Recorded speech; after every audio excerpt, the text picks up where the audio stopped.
ఋషిభ్యో బ్రహ్మవిద్యా సంప్రదాయకర్తృభ్యో వంశఋషిభ్యో మహద్భ్యో నమో గురుభ్యః.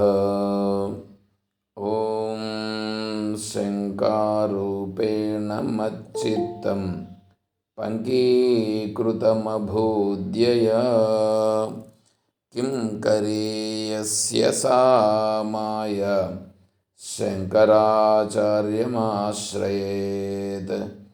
ఓం యుక్తాహార విహారాయ వివిక్తస్థలవాసినే మలయాళయతీంద్రాయ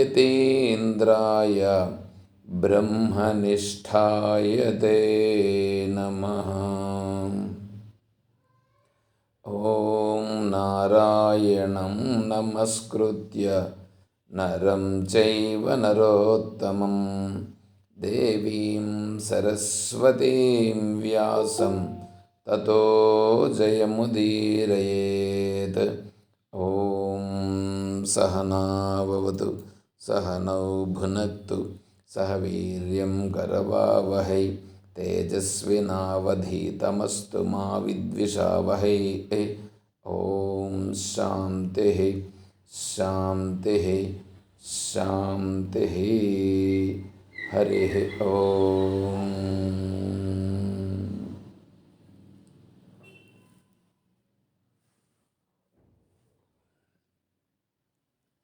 పరిపూర్ణ పరబ్రహ్మస్వరూపులకు ప్రియాత్మ బంధువులారా, ఓం. శ్రీమద్భగవద్గీత 10వ అధ్యాయం 4వ శ్లోకం. బుద్ధిజ్ఞానమసమ్మోహః క్షమా సత్యం దమః శమః సుఖం దుఃఖం భవో భావో భయం చాభయమేవ చ. అహింసా సమతా తుష్టిః తపోదానం యశో యశః భవంతి భావా భూతానాం మత్త ఏవ పృథగ్విదాః.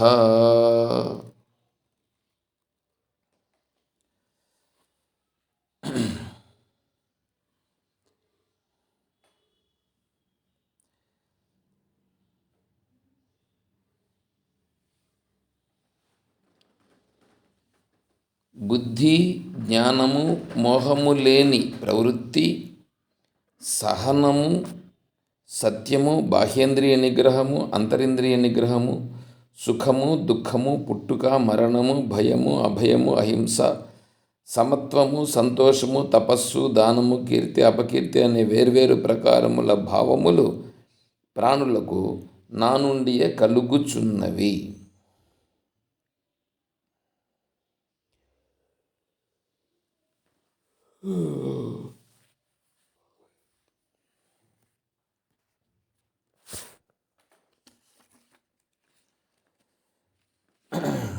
దాంట్లో బుద్ధి, ఇక్కడ భగవంతుడు ఏమంటున్నాడంటే, ఇవన్నీ పైన చెప్పినవన్నీ మత్త ఏవ పృథగ్విదాః భవంతి భావములు. ఈ భావములన్నీ నా వలననే కలుగుచున్నవి అంటున్నాడు. ఇక్కడ బాగా తెలుసుకోవాల్సింది ఏంటంటే, విషయము, విషయ జ్ఞానము రెండు ఉన్నాయి. విషయముంది, విషయ జ్ఞానం ఉంది. ఈ విషయ జ్ఞానము విషయమును బట్టి వస్తుంది. మామూలుగా విషయ జ్ఞానము విషయమును బట్టి వస్తుంది.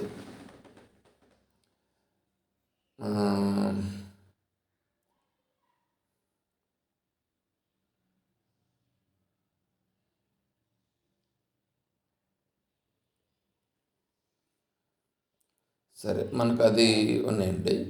ఇప్పుడు విషయ జ్ఞానము అనేది ఉంది కదా. విషయ జ్ఞానం అనేటువంటిది ఏదైతే ఉన్నదో ఆ జ్ఞానము ఆత్మస్వరూపము దాన్ని చైతన్యం అని అంటే అది చైతన్యమును సత్ అని మనం ఒకవేళ దాన్ని అలా తీసుకున్నప్పుడు సామాన్యాంశమని విశేషాంశమని రెండు ఉన్నాయి. సామాన్యాంశము అనంటే సర్వమునందు ఉండి వ్యాపించి ఉండేటువంటిది సామాన్యాంశం. విశేషాంశము అనంటే స్పెషల్గా తెలియబడేటువంటిది విశేషాంశం. ఇప్పుడు కరెంటు నీకు వైర్లో మొత్తం ఉంటుంది, అది సామాన్యాంశం. ఆ వైర్కి ఎప్పుడైతే మనం ఒక బల్బును కనెక్ట్ చేసినామో ఆ బల్బు ద్వారా ప్రకటమయ్యేటువంటిది విశేషాంశం. ఈ విశేషాంశము సామాన్యాంశము కంటే వేరు కాదు. అయితే ఇక్కడ విషయం ఏంటంటే ఈ విశేషాంశమును ముందు మనం బాగా తెలుసుకుంటే సామాన్యాంశానికి పోవడానికి చాలా సులభమవుతుంది. కానీ మనం ఏం చేస్తున్నామంటే విశేషాంశంకే ప్రాధాన్యత ఇచ్చేసి సామాన్యాంశం వరకు వెళ్ళుట లేదు. ఇప్పుడు విషయము, విషయ జ్ఞానము, ఈ విషయం అనేటువంటిది ఏదైతే ఉన్నదో ఆ విషయము, విషయ జ్ఞానము రెండున్నాయి కదా. ఇక్కడ ఆ విషయ జ్ఞానముగా మారింది ఈ ఈ నీ యొక్క తెలివియే విషయ జ్ఞానముగా మారినది. నీ యొక్క తెలివియే ఆ విషయం ఉన్నప్పుడు ఆ విషయ జ్ఞానంగా మారింది. ఇప్పుడు మీరు చూడండి,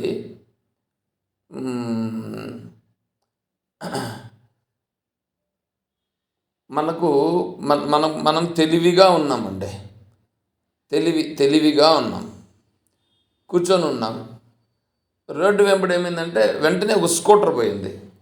స్కూటర్ పోతే ఇప్పుడు మనం ఏమంటున్నాం, దాన్ని స్కూటర్ వెళ్ళింది అని అంటున్నాం. ఆ స్కూటర్ వెళ్ళింది అనింది ఏది? నీ జ్ఞానమే స్కూటర్ను గుర్తించి స్కూటర్ వెళ్ళింది అని చెప్పింది కూడా నీ జ్ఞానమే. అంటే నీ యొక్క తెలివి స్వరూపమే ఇప్పుడు ఏమైందంటే ఆ స్కూటర్ జ్ఞానముగా నీ యందు ప్రకటమైంది. స్కూటర్ జ్ఞానంగా ప్రకటమైంది, నీ తెలివియే కానీ వేరే సపరేట్గా ఏమి రాలేదు. అంటే నీకు స్కూటర్ జ్ఞానం కలిగినప్పుడు, నీకు స్కూటర్ జ్ఞానం ప్రకటమైనప్పుడు నీ తెలివి అనేది ఉంది చూడండి. ఆ తెలివి అనేటువంటిది ఇప్పుడు తెలివిగా ఉండుట అనేటువంటిది కాకుండా స్కూటర్ జ్ఞానముగా ప్రకటమైనది. స్కూటర్ జ్ఞానంగా ప్రకటమైనప్పుడు నువ్వు తెలివిగా ఉన్నావా? ఏమంటే చూడండి, ఆలోచన చేయండి. ఇక్కడ స్కూటర్ వెళ్ళినది, స్కూటర్ వెళ్ళింది అన్నప్పుడు స్కూటర్ వెళ్ళుట అనేది విషయం. అది స్కూటరు వెళ్ళుచున్నది అనేటువంటిది ఇతను గుర్తించి దానిని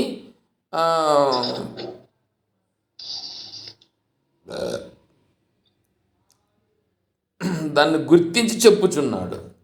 ఇప్పుడు గుర్తించి చెప్తా ఉండేది తెలివియా లేకపోతే ఇంక వేరే ఏమన్నానా అంటే ఆ సమయములో తెలివి ఏమైందంటే ఆ విషయ జ్ఞానముగా ప్రకటమైనది. ఏమంటే ఆ సమయంలో ఆ తెలివే విషయ జ్ఞానముగా ప్రకటమైనది. మీరు ఏదైనా సరే చూసుకోండి, మీరు ఏ విషయమును స్మరించలేదు, ఏ విషయముతోనూ సంబంధపడలేదు, అప్పుడు ఎట్లుంటుంది తెలివిగా ఉంటుంది. ఎందుకంటే ఏ విషయముతోనూ సంబంధం లేదు, ఏ విషయము దాన్ని డిస్టర్బ్ చేయలేదు. అప్పుడు ఎట్లా ఉంది? విషయము అనేటువంటి దాని అక్కడ లేదు, దాని దరిదాపుల్లో కూడా లేదు. అప్పుడు తను ఎలా ఉన్నాడు? తను తెలివిగా ఉన్నాడు. వెంటనే ఏమైంది, దానిలోకి ఒక విషయం అనేది వచ్చింది. ఒక విషయం వచ్చే లోపలనే ఆ తెలివి ఏమైంది, ఆ తెలివి విషయ రూపంగా ప్రకటింపబడింది.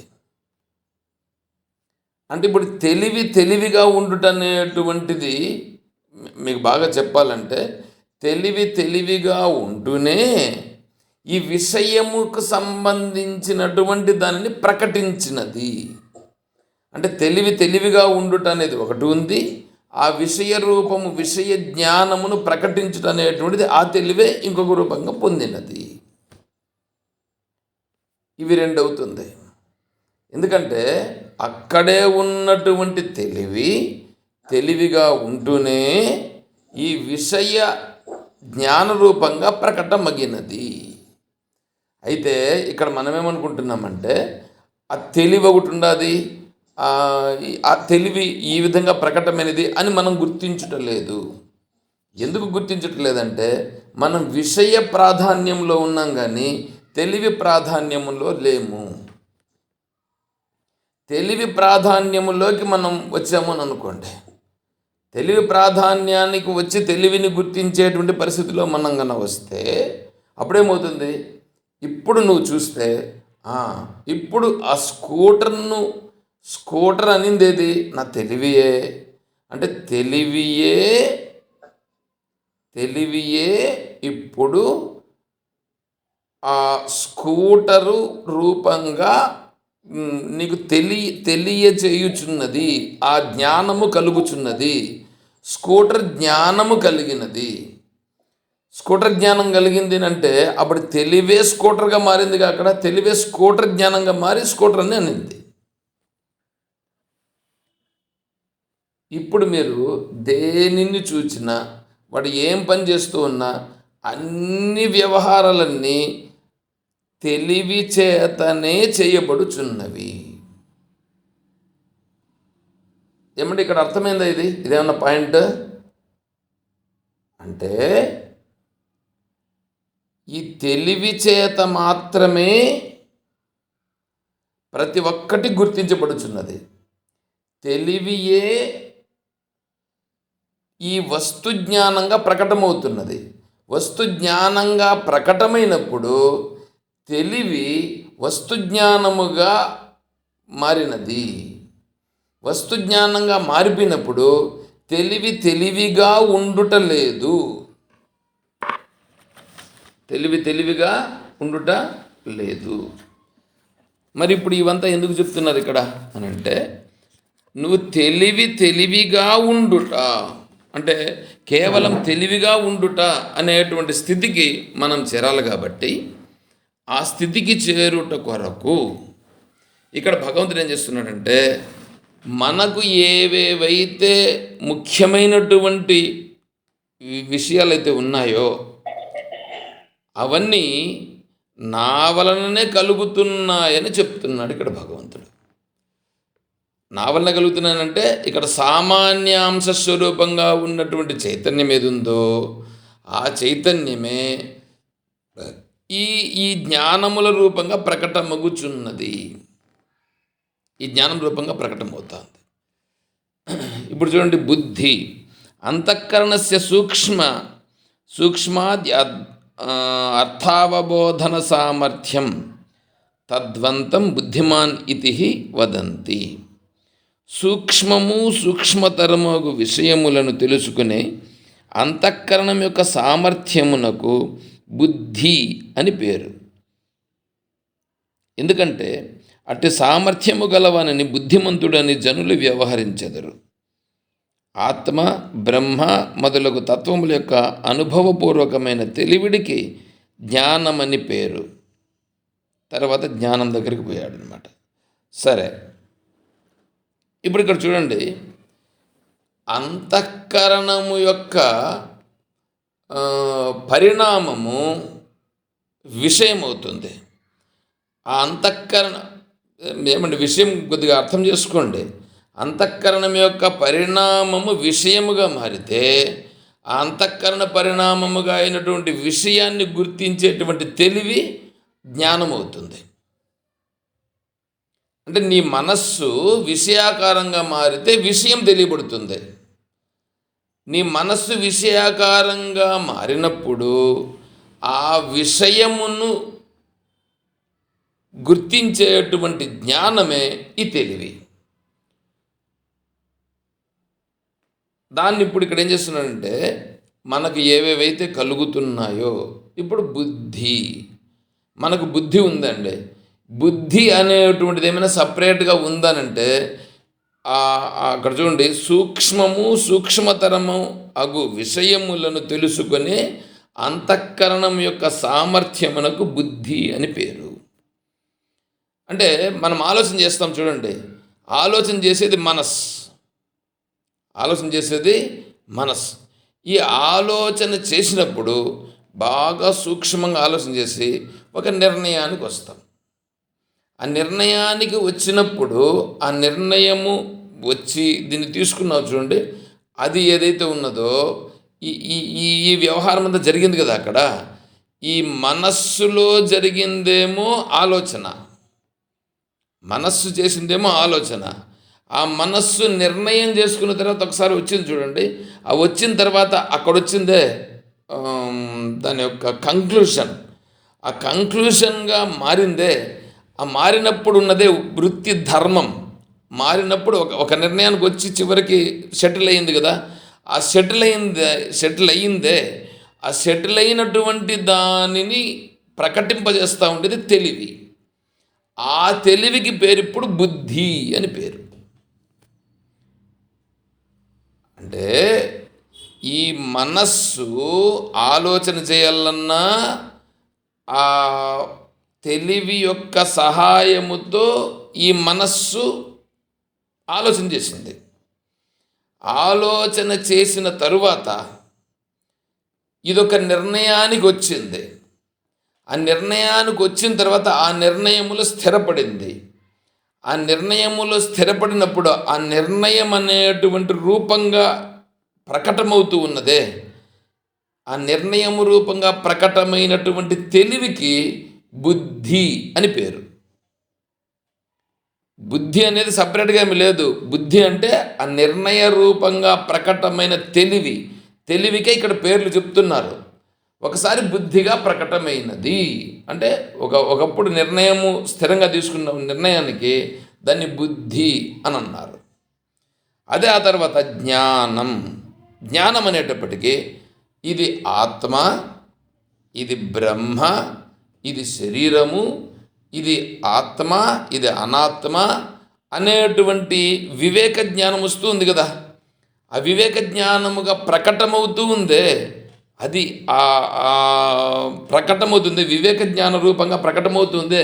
ఆ తెలివి ఉందే, దానికి జ్ఞానం అని పేరు. తెలివికే ఈ పేర్లు చెప్తున్నది. ఇప్పుడు ఇక్కడ బుద్ధి అనేది సపరేట్గా లేదు, జ్ఞానం అనేది సపరేట్గా లేదు. తర్వాత అసమ్మోహ, క్షమ, సత్యం, దమశమ, సుఖం దుఃఖం, భవో భావో, ఇవన్నీ ఉన్నాయే, ఇవన్నీ తెలివికుండే పేర్లే కానీ ఇవన్నీ సపరేట్గా ఉన్నాయి కాదు. ఒకే తెలివికి ఒక్కొక్కప్పుడు ఒక్కొక్క పేరు. ఒకే బంగారము ఒక మూసలో పోసినప్పుడేమో ఆ మూసలో ఉండే దానిని బట్టి, ఆ రూపం వచ్చిన రూపాన్ని బట్టి దానికి ఒక పేరు. అదే బంగారమును కరిగించి ఇంకొక మూసలో పోస్తే ఆ మూసలో ఉండేటువంటి దాని ప్రకారంగా వచ్చిన దానికి ఇంకొక పేరు. ఏమంటే బంగారం ఒకటే. చెవిలో పెట్టుకునేటువంటి వస్తువులకి కమ్మలని, ముక్కులో పెట్టుకునే దానికి ముక్కరని, చేతిలో వేసుకుంటే గాజులని, బ్రాస్లెట్ అని, వేలుకు వేసుకుంటే ఉంగరం అని మనం ఎలా అంటున్నామో, అదేవిధంగానే ఈ అంతఃకరణము ఒక విషయముతో సంబంధపడినప్పుడు, ఆ విషయాకారంగా మారినప్పుడు దాని యందు కలిగేటువంటి నిశ్చయమైనటువంటి విషయం, అంటే నిశ్చయమైనటువంటి స్థితి ఏదైతే ఉన్నదో అప్పుడు కలిగేటువంటి దానికి సంబంధించిన జ్ఞానం ఏది ఉందో దాని పేర్లే ఇవి. బుద్ధి అని, జ్ఞానమని, అసమ్మోహమని, క్షమ, సత్యం, దమః, శమః. ఇప్పుడు ఈ పేర్లన్నీ చెప్పారు కదా ఇక్కడ. ఇవన్నీ దేని పేర్లు? తెలివి పేర్లే. ఒకే తెలివే ఇన్ని పేర్ల రూపంగా ప్రకటమగుచున్నది.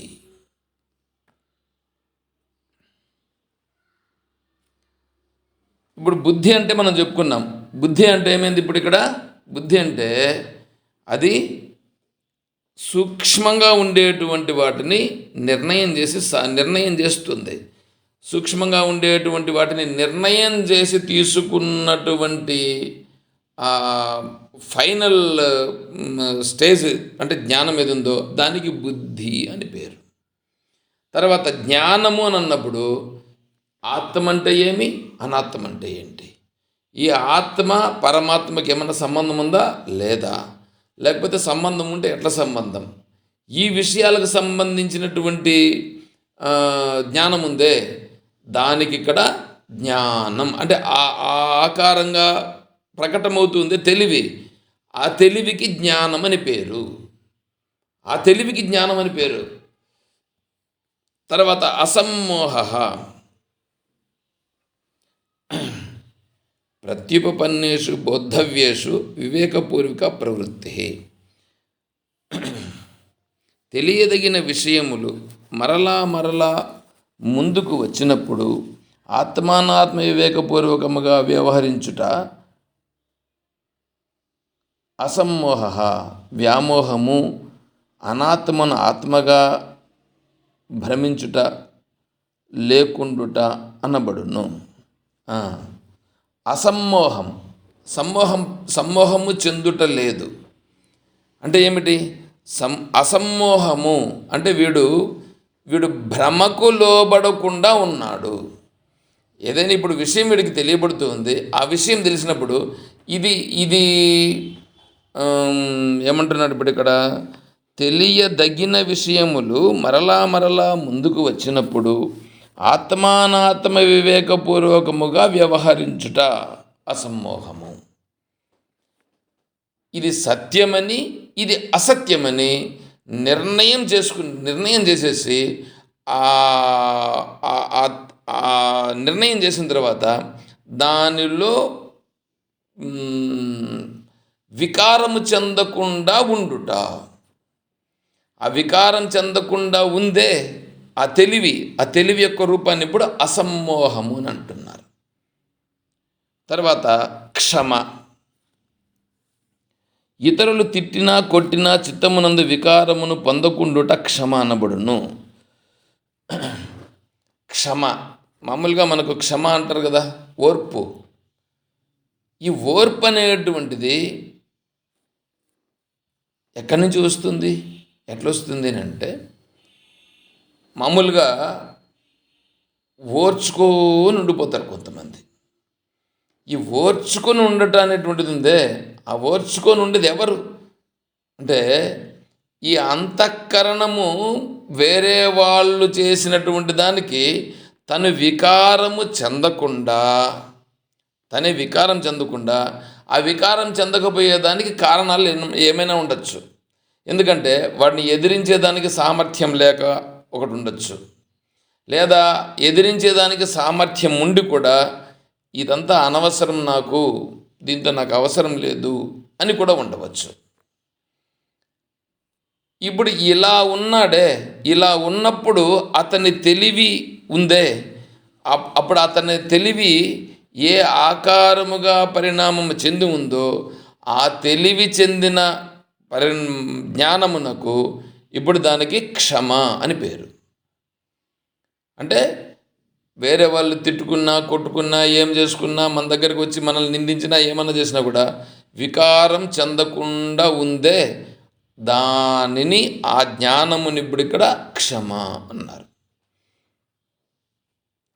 తర్వాత సత్యం.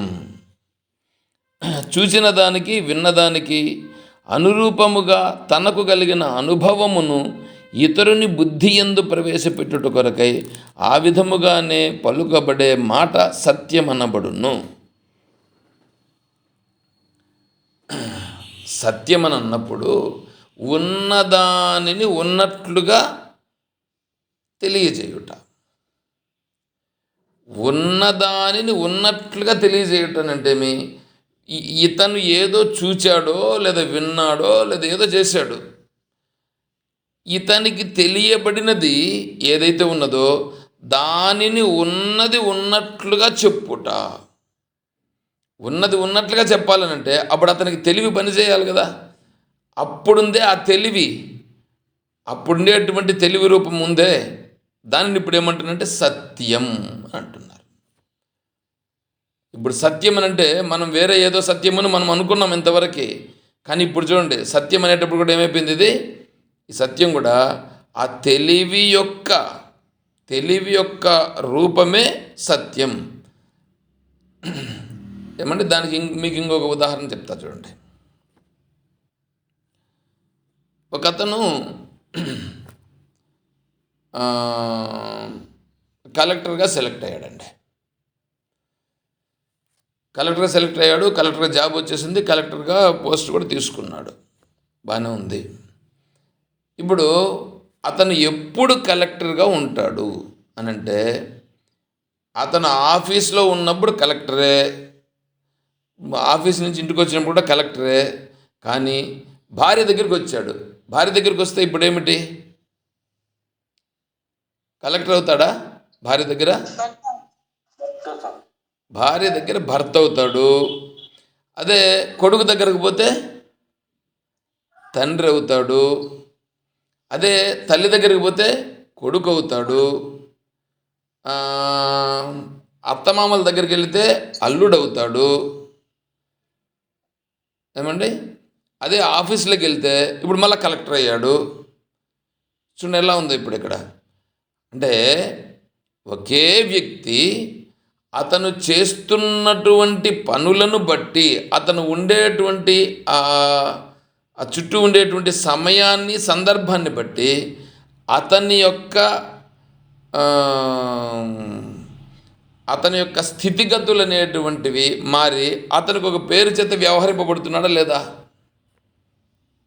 అదే విధముగానే ఇక్కడ కూడా తెలివి ఒకటే, ఒకే తెలివి,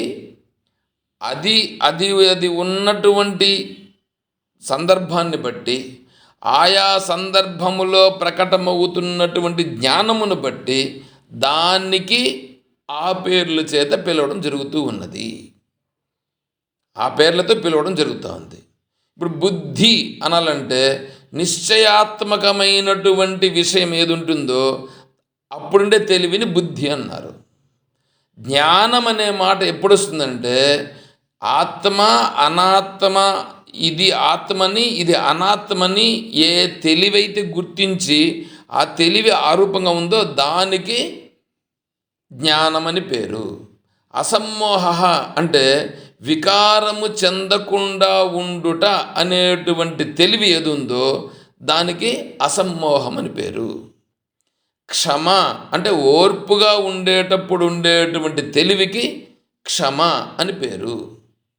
సత్యం అనంటే ఉన్నదానిని యథార్థముగా చెప్పేదానిని, అప్పుడుండేటువంటి తెలివిని సత్యం అన్నారు. తర్వాత దమహ అంటే బాహ్యేంద్రియ నిగ్రహము దమము, ఆంతరింద్రియ నిగ్రహము శమము. ఆంతరింద్రియ నిగ్రహమేమో శమం, బాహ్యేంద్రియ నిగ్రహమేమో దమం. ఇప్పుడు చూడండి, బాహ్యేంద్రియములను విషయముల నుండి వెనుకకు మరల్చుట దమము. ఇంద్రియములను బాహ్య విషయంలో పోతూ ఉన్నాయి. ఆ బాహ్య విషయములలో పోతూ ఉండేటప్పుడు దానిని వశపరుచుకొని తన కంట్రోల్లో పెట్టుకున్నప్పుడు ఉందే తెలివి, ఆ తెలివికి పేరు దమం. లోపలుండేటువంటి ఈ మనస్సు ఎటువంటి విషయానికి కూడా వికారము చెందకుండా ఉండేటువంటి ఏది తెలివి స్వరూపం ఉంది. అప్పుడు అంటే ఆంతరింద్రియమైనటువంటి మనస్సు ఇతర విషయములను చూచినా లేదన్నా దాన్ని గుర్తించినా అప్పుడు కూడా వికారం చెందకుండా తనుగా నిలబడి ఉండుట అనే సందర్భంలో ఉన్నది తెలివి. దానికి శమము అని పేరు.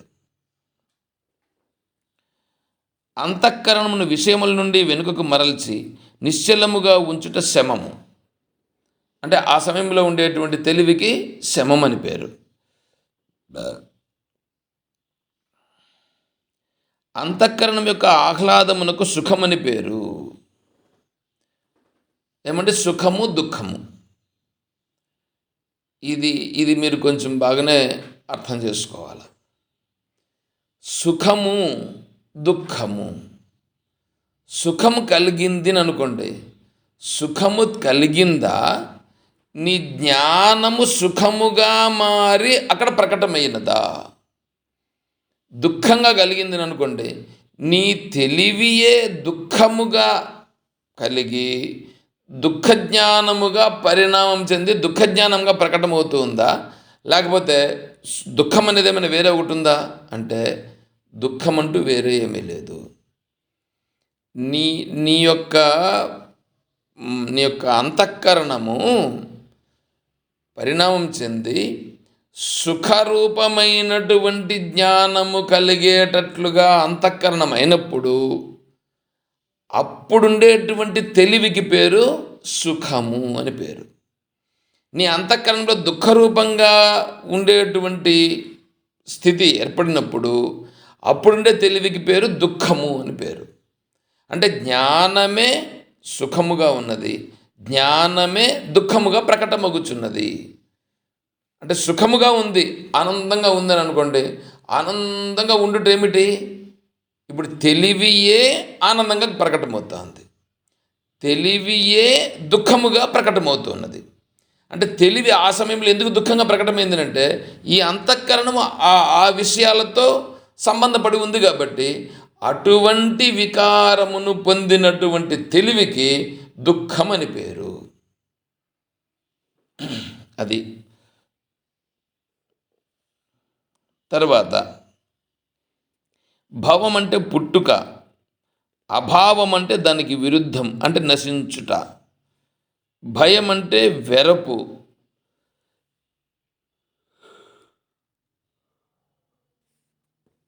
ఏమంటే భవము. నిన్న విజయమ్మ గారు దీనిపైన ప్రశ్న కూడా అడిగారు. పుట్టుక ఏమంటే పుట్టుక, పుట్టినది ఎవరు? పుట్టినది శరీరం పుట్టింది, ఆత్మ పుట్టిందా?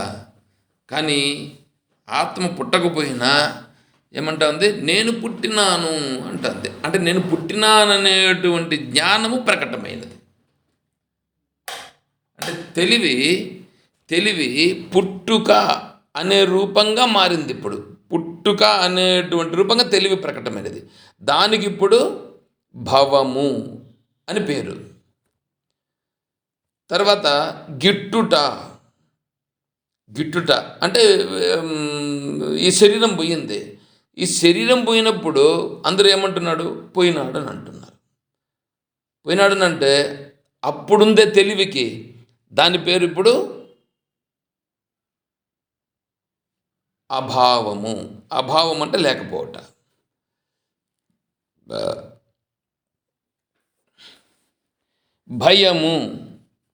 భయం అంటే వెరపు.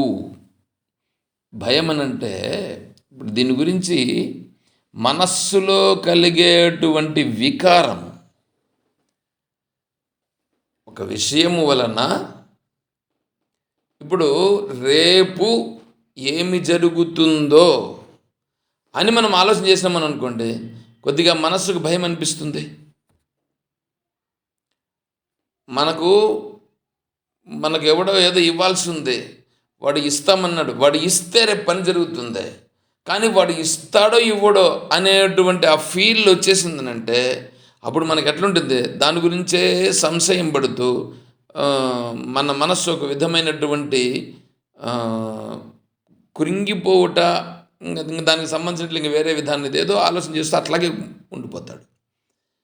అప్పుడుందే ఆ తెలివి యొక్క రూపం, దానికి భయము అని పేరు. అభయము, అభయం అనంటే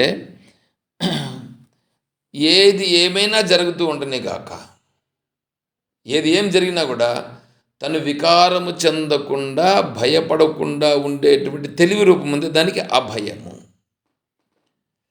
వీటిని అన్నింటినీ నేను బాగా వివరంగా చెప్పుట లేదు, కేవలం నేను ఆ తెలివికుండే పేర్లను చెప్తున్నాను. ఎందుకంటే భగవంతుడు కూడా ఇక్కడ ఆ తెలివికుండేటువంటి పేర్లనే చెప్పుచున్నాడు. అంటే ఇప్పుడు మనం గుర్తించాల్సింది ఏంటంటే, ఆ తెలివియే ఒక్కొక్కప్పుడు ఒక్కొక్క పేరు చేత పిలువబడుచున్నది. ఇప్పుడు మీరు చూడండి, ఒకరికి రాముడు అని పేరు పెట్టాం, ఇంకొకటికి కృష్ణుడు అని పేరు పెట్టాం, ఇంకొకటికి లింగయ్య అని పేరు పెట్టాం, ఇంకొకటికి తిమ్మయ్య అని పేరు పెట్టినాం, ఒకరికేమో లక్ష్మి అని పేరు పెట్టినాం, ఇంకొకరికి పార్వతి, ఇంకొకరికి సరస్వతి, ఇట్లా పేర్లు పెట్టాము అని అనుకోండి. ఇప్పుడు ఈ పేర్ల రూపంగా తెలియబడుతూ ఉండేదంతా జ్ఞానమేనా, ఇంక వేరే ఏమన్నానా? అంటే జ్ఞానమే ఆ రూపంగా తెలియబడుచున్నది. అయితే జ్ఞానం అంటే తెలివి. ఈ తెలివి అనేటువంటిది ఇప్పుడు శుద్ధ తెలివి పనిచేస్తా. శుద్ధ తెలివికి ఈ వికారాలు ఉన్నాయా అని అంటే, శుద్ధ తెలివికి ఈ వికారాలు లేవు. శుద్ధమైనటువంటి తెలివికి అంటే శుద్ధ చైతన్యమునందు ఈ వికారాలు లేవు. మరి ఏ తెలివికి వికారాలు ఉన్నాయనంటే, విశిష్ట చైతన్యం అని చెప్పుకున్నాం కదా, అంతఃకరణముతో కూడి ఉన్నట్లుగా ఉండే చైతన్యం అని చెప్పుకున్నాం కదా, దానికి వికారం. ఇప్పుడు కొలిమి ఉందండి, కొలిమిలో వాడు ఇట్లా పంపు కొడుతూ ఉంటాడండి. పంపు కొడుతూ ఉన్నప్పుడు బొగ్గులు అవి వేసి ఉంటారు, అగ్గి మండుతూ ఉంటుంది. అగ్గి మండుతూ ఉన్నప్పుడు దాంట్లో ఇనుప పాలము తీసుకొచ్చి పెట్టాడు. ఇనుప పాలం కొంతసేపటికి ఏమవుతుంది, బాగా వేడెక్కుతుంది, అంత ఎర్రగా అవుతుంది. ఇప్పుడు దాన్ని తీశాడు, ఆ ఇనుప పాలము ఎర్రగా ఉందే, దాన్ని పట్టుకుంటే ఏమవుతుంది, కాలుతుంది. ఆ కాల్చే సామర్థ్యము ఇనుప పాల మీద, అగ్నిదా అంటే అగ్ని. ఇప్పుడు ఆ అగ్ని కాలుస్తోంది. ఇప్పుడు ఆ ఇనుప పాలముని తీసుకెళ్ళి ఆడొక దిమ్మి ఉంటుంది, దిమ్మి పైన ఈ ఇనుప పాలముని పెట్టి వాడు ఏం చేస్తాడంటే సమ్మెడితో కొడుతాడు. ఎందుకంటే దాన్ని ఒక షేప్కి మారుస్తాడు, అంటే అతనికి కావాల్సిన షేప్కి మార్చడం జరుగుతుంది. ఆ మార్చేటప్పుడు దెబ్బలు పడుతున్నాయి, సమ్మెడితో దెబ్బలు పడుతున్నాయి. సమ్మెడితో పడుతూ ఉండేటువంటి దెబ్బలు ఇనుప పాలెమునకు పడుతున్నాయా, లేకుంటే అగ్నికి పడుతున్నాయా? ఇనుప పాలానికి పడుతున్నాయి, కానీ అక్కడ ఎర్రగా ఉందే, ఎర్రగా కాలిపోయి ఉంది కదా. ఆ ఎర్రగా కాలి ఉండేదానికి కూడా పడుతూ ఉందా లేదా? అక్కడ ఆ ఎర్రగా కాలిండే దానిపైన పడితేనే కదా అది మార్పులు చెందుతూ ఉంది, లేకపోతే మార్పులు చెందుతుందా? కానీ ఇప్పుడు ఇక్కడ దెబ్బలు పడుతూ ఉన్నటువంటిది, సమ్మెడితో దెబ్బలు పడుతూ ఉన్నది ఇనుప పాలెం మీద పడుతున్నాయి, కానీ ఆ ఇనుములో వికారాలు చెందుతూ ఉంది, కానీ అగ్నిలో వికారము చెందుతున్నదా? ఒకటి. రెండవది ఏంటంటే, ఇప్పుడు ఈ దాన్ని ఏమంటారు, కొలిమిలో కొట్టినటువంటి అగ్ని చేత ఆడ మండుతూ ఉంది అగ్ని, ఆ అగ్నికి సమ్మెటితో దెబ్బలు పడుతున్నాయా, ఇనుముతో కలిసి ఉండేటువంటి అగ్నికి దెబ్బలు పడుతున్నాయా?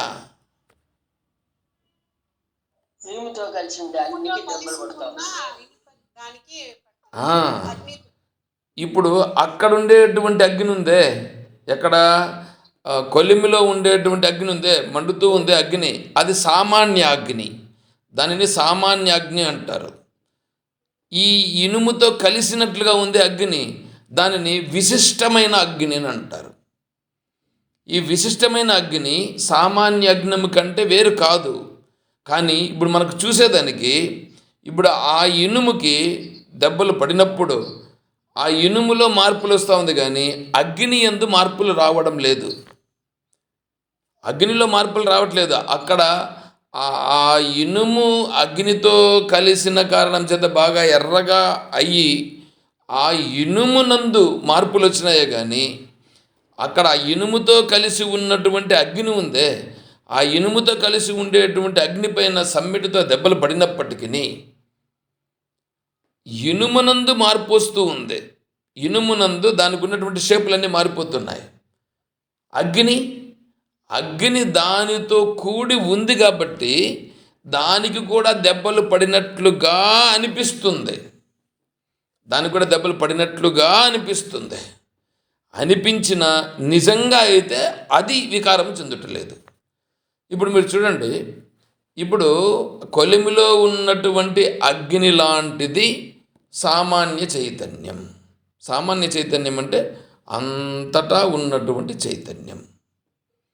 విశేష చైతన్యం అంటే ఈ శరీరము, ఈ మనస్సు ఉంది కదా, ఈ మనస్సు ఉండేటువంటి ప్రదేశంలో ఉండేటువంటి దీంతో కలిసినట్లుగా ఉండేటువంటి చైతన్యానికి విశేష చైతన్యం. అంటే ఇప్పుడు ఇక్కడ ఏంటంటే ఈ ఈ ఇనుముతో కలిసినట్లుగా ఉంది చూడు అగ్ని. ఇనుముతో కలిసినట్లుగా ఉండేటువంటి అగ్ని ఏది ఉందో ఆ ఇనుముతో కలిసిన అగ్ని బాగా ఎర్రగా కాల్చి అదే నిగనిగలాడుతూ ఉంది. మరి అక్కడుండే అగ్ని ఏమో మండుతూ ఉంది. మరి దీంతో ఉండేటువంటి అగ్ని మాత్రము కాలుతూ ఎర్రగా ఉందేనంటే అది దీని యొక్క స్వభావం. దేని యొక్క స్వభావము? ఇనుము యొక్క స్వభావము ఆ ఎర్రదనాన్ని ప్రకటిస్తూ ఉంది. అగ్ని యొక్క స్వభావం సహజంగా ఎప్పుడు అగ్నిలాగానే ఉంటుంది, కానీ ఇక్కడ దీనితో సంబంధపడి ఉన్నట్లుగా ఉంది కాబట్టి అలా అనిపిస్తూ ఉంది. అదేవిధంగానే ఇక్కడ చైతన్యం అనేటువంటిది, సామాన్య చైతన్యం అనేది అంతటా ఉంది.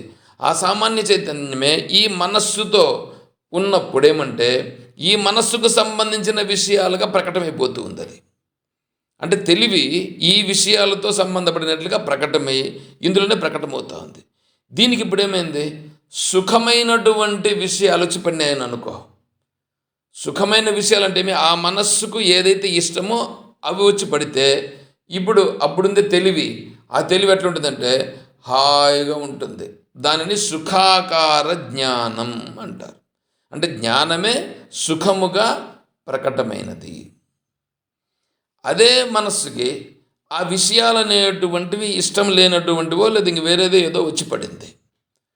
అప్పుడు ఈ మనస్సుతో కలిసినట్లుగా ఉండేటువంటి తెలివి ఉందే, ఆ తెలివి దుఃఖ ఆకారమైన జ్ఞానంగా మారింది. అప్పుడు దానికి ఆ తెలివియే దుఃఖంగా ప్రకటమైనది.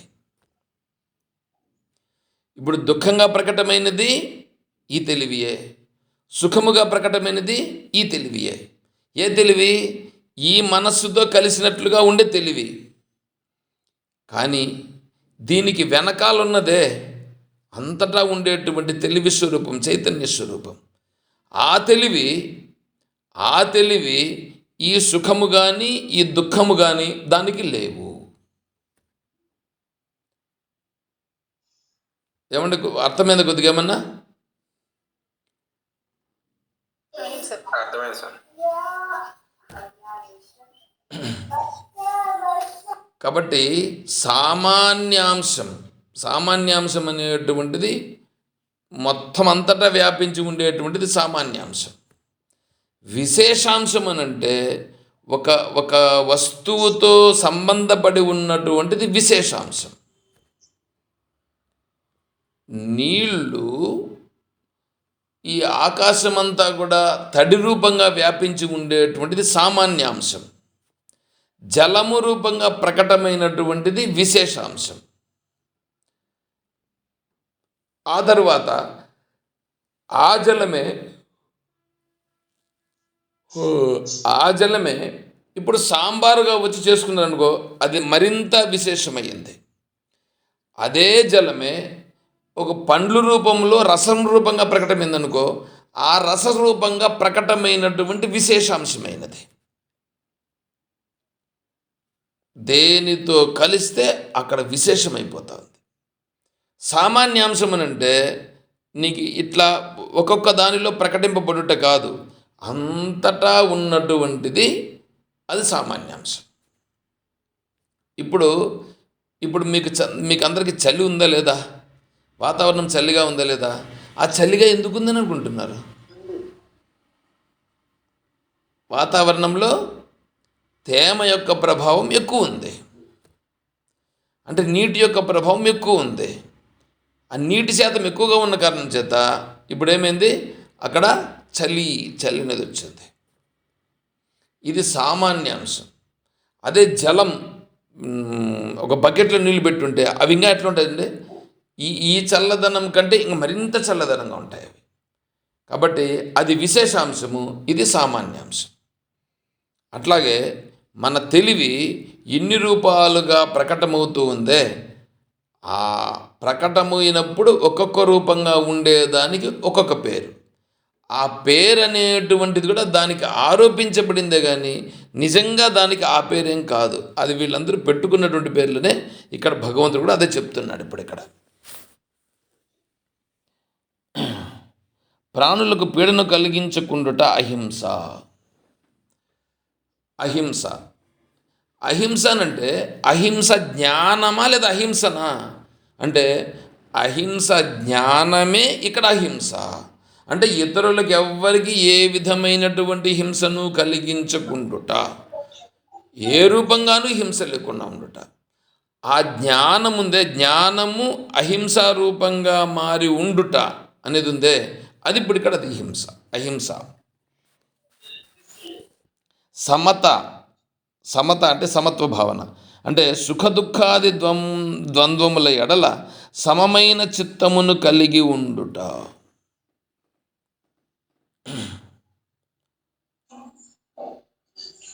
సుఖ దుఃఖాది ద్వంద్వముల ఎడల సమమైన చిత్తమును కలిగి ఉండుట.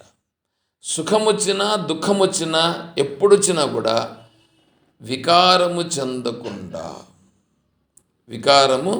చెందకుండా అప్పుడున్నదే తెలివి. ఆ తెలివికి పేరు సమత. తర్వాత లాభము, కోరిన దానిని పొందుట ఎడల సంతోషము.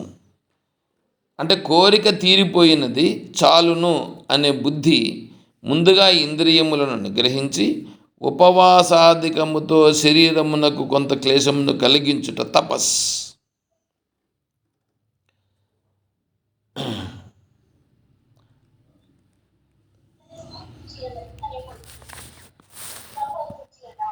అహింస, సమత, తుష్టి అని అంటే సంతోషం అని చెప్పారు. తపస్సు అనేటప్పుడు ఇంద్రియములను నిగ్రహించి ఉపవాసాధికముతో శరీరమునకు క్లేశమును కలిగించుట తపస్సు.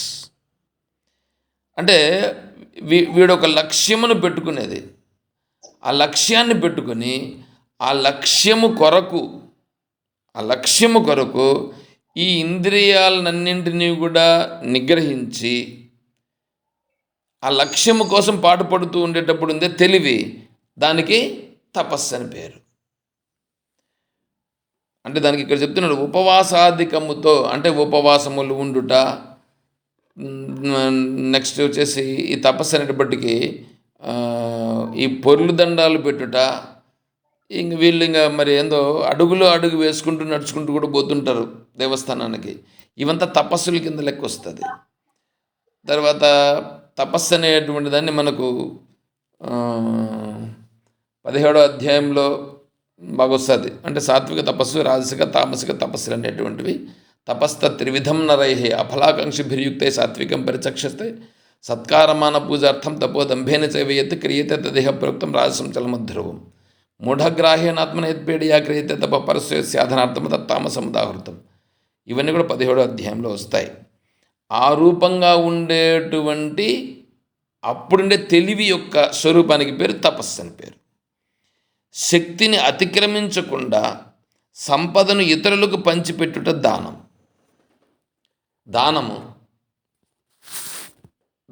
అంటే ఇతరులకు మనం పంచుతూ ఉంటాం. ఈ ఇతరులకు పంచుట అనేటువంటిది నీ బుద్ధి అంటే అక్కడ తెలివిలో కలిగినటువంటి ఆ విషయమే ఇక్కడ నువ్వు దాన్ని వ్యవహారం చేస్తున్నావు. దానం అంటే అక్కడ ఇచ్చేటప్పుడు ఉండేటువంటి తెలివి యొక్క రూపానికి దానము అని పేరు. ధర్మము కారణముగా కలిగే కీర్తి యశస్ అంటే ధర్మాచరణ చేస్తూ ఉన్న కారణం చేత అప్పుడు వాడుకుందే తెలివి యొక్క స్థితి, దాన్ని యశస్ అని అంటారు, కీర్తి. దీనికి విరుద్ధముగా అధర్మము కారణముగా కలిగే అపకీర్తి అయశస్. అధర్మాన్ని చేసినప్పుడు కలిగేటువంటి ఆ తెలివి యొక్క స్థితి అది అయశస్. పైన చెప్పబడిన బుద్ధి జ్ఞానం మొదలైన పలు రకములైన భావములు ప్రాణులకు తమ కర్మలకు అనురూపముగా ఈశ్వరునకు నావలనే కలుగుచున్నవి. ప్రతి ఒక్కరి యందు ఈ భావములు ప్రకటమగుతూ ఉన్నాయి.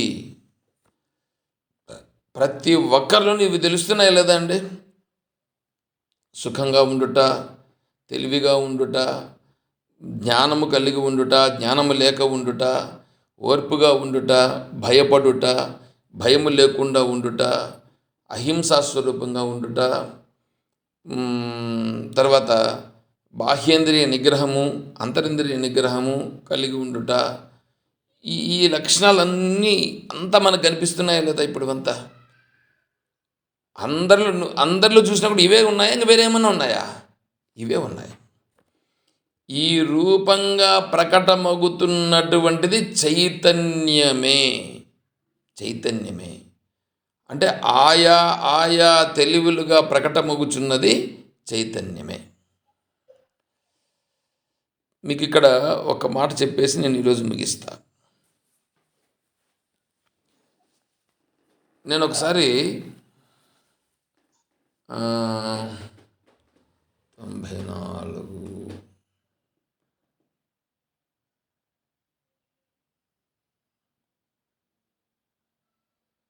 1990 ఆ ప్రాంతంలోనండి. అప్పుడు భగవద్గీత విచారణ చేసే అమీర్ స్వామీజీ చెప్పేవాళ్ళు, నేను వినేవాడిని. సరే,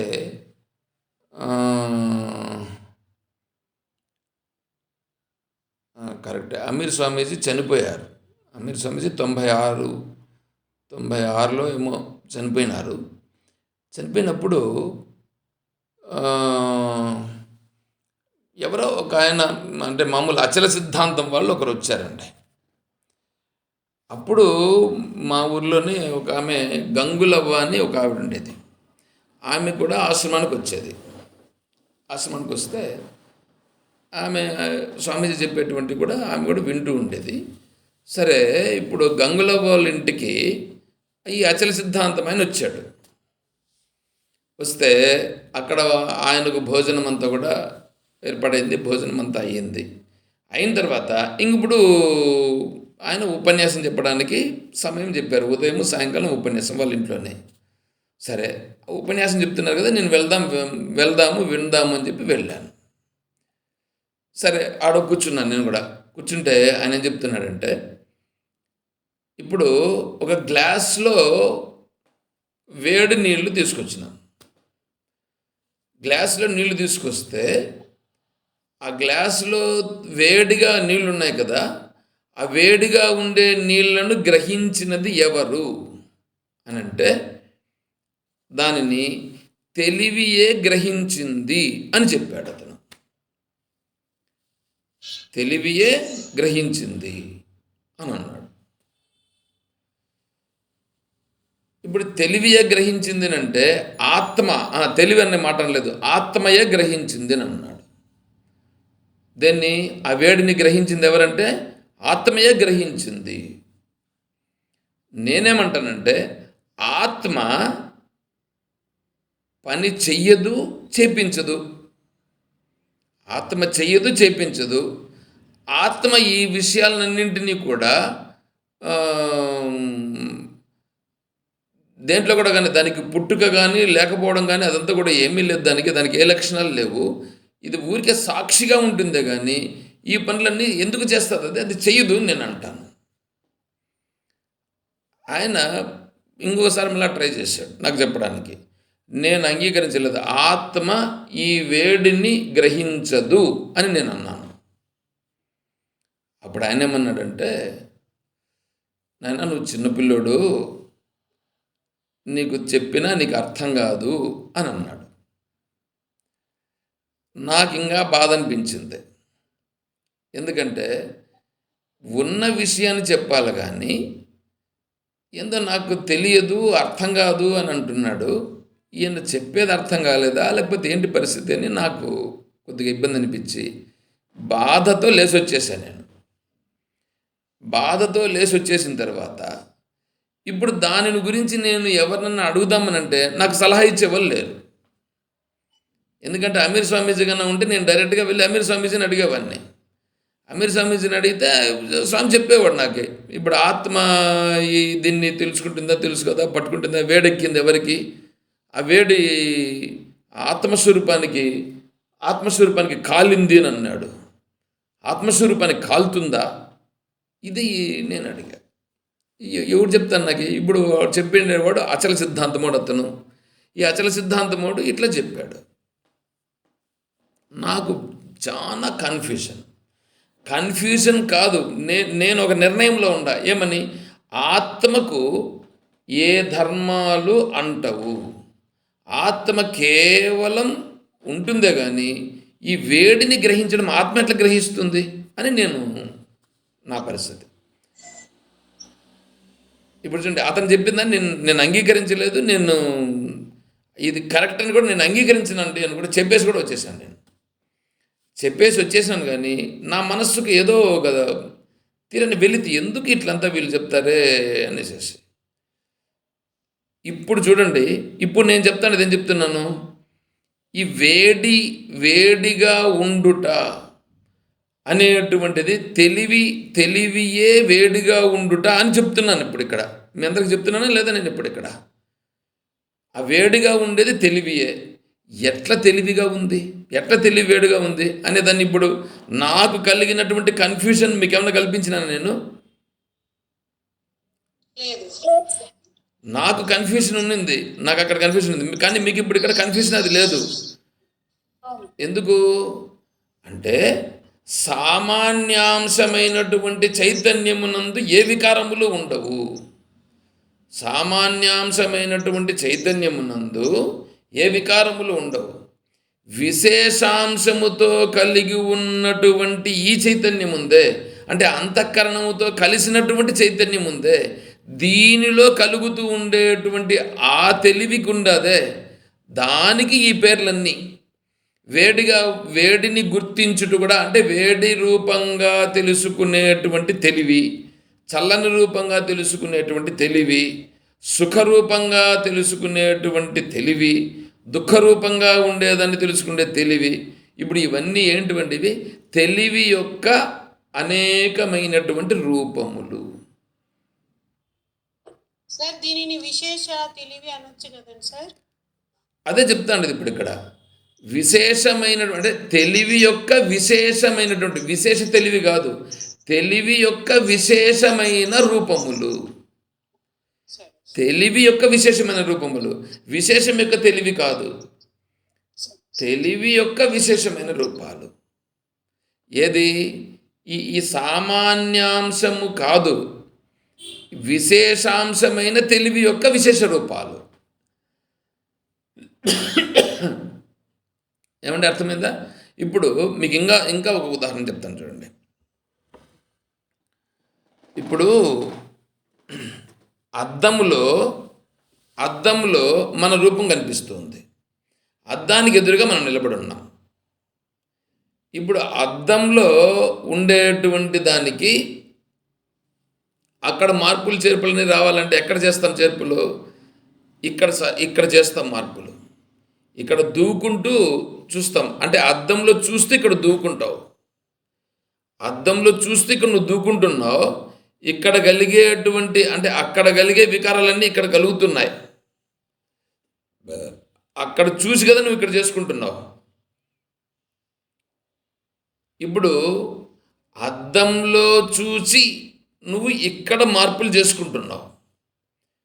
అదేవిధంగానే ఈ విశేషాంశంలో కలుగుతూ ఉండేటువంటి ఈ తెలివిలో అనేక మార్పుల రూపంగా కనిపిస్తూ ఉండేదంతా దీనిని బట్టి సామాన్యాంశమును గుర్తించాల్సి ఉంటుంది మనం. ఇది కొద్దిగా కొద్దిగా అంటే ఈ తలే కదండి అద్దంలో కనిపిస్తూ ఉంది. అద్దంలో కనిపిస్తున్నది ఈ తలైనా వేరే తలనా? ఈ తలే. ఇప్పుడు అద్దంలో కనిపిస్తూ ఉండే తలను దువ్వుతున్నావా, ఈడుండే తలను దువ్వుతున్నావా? ఈడుండే తలను దువ్వుతున్నావు, కానీ అద్దంలో తల కూడా దువ్వబడుతున్నట్లుగా ఉన్నది.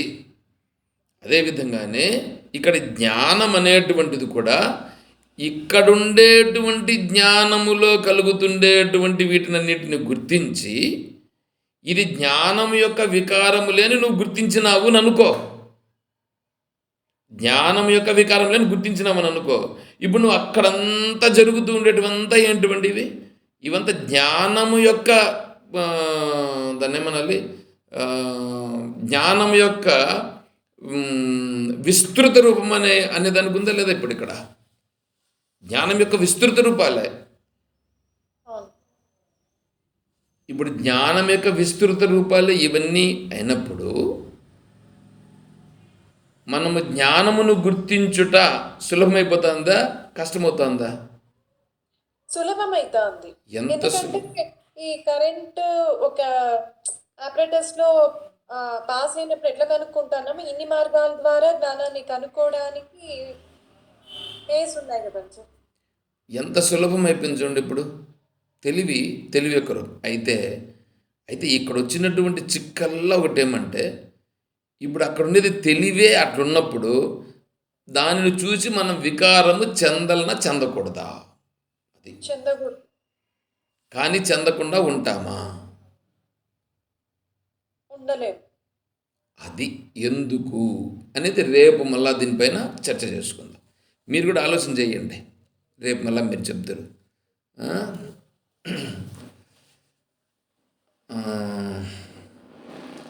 మనకు రేపు మన్నాడు ఆదివారం ఏదైనా ఒక విషయం పైన చర్చ పెట్టుకోవాల్సి ఉంటుంది.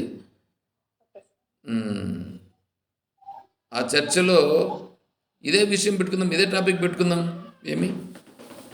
ఇదే టాపిక్కే పెట్టుకుందాం. సరే, ఎవరికైనా ఏమైనా దీంట్లో ఏమైనా డౌట్ అర్థం కాకుండా ఏమైనా ఉందా అండి? అర్థమైంది, బాగా అర్థం. నేనైతే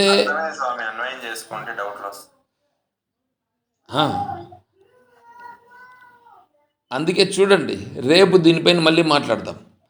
నేనైతే ఏం చేస్తున్నానంటే నిష్కామ కర్మయోగాన్ని గురించి ఇచ్చేసినామా ఆల్రెడీ. నిష్కామ కర్మయోగం గురించి ఇచ్చినామా? సరే, నిష్కామ కర్మయోగమే మాట్లాడదాం. ఎందుకంటే ప్రెసెంట్ గా దీని గురించి డిస్కస్ చేస్తాను కాబట్టి డీవియేట్ అవ్వకుండా ఉంటుంది. ఇది బాగా అర్థమైతుంది. ఇంకా సరే, దీన్ని పెట్టుకుందామా, నిష్కామ కర్మయోగం పెట్టుకుందామా? ఇదే పెడితే ఇప్పుడు ప్రెసెంట్ టాపిక్ కాబట్టి చర్చ చేస్తే సరే, ఇది బాగా పడితేనే నిష్కామ కర్మయోగం అంటే ఏమని చెప్పగలుగుతాం. సరే, అట్లాగే పెట్టుకుందాం. దీన్నే పెట్టుకుందాం, ఈ టాపిక్లోనే పెట్టుకుందాం. ఈ టాపికే పెట్టుకొని దీన్ని చర్చిస్తూ ముందుకెళ్దాం. సరే అండి. ఓం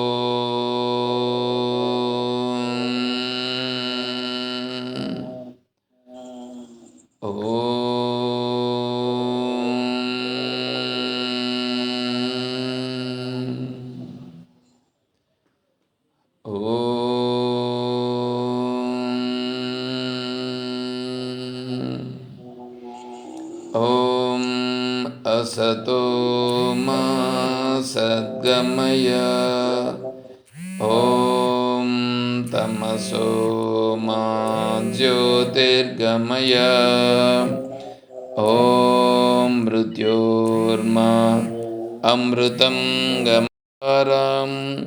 హరి ఓం తత్సత్. ఓం హరి ఓం హరి.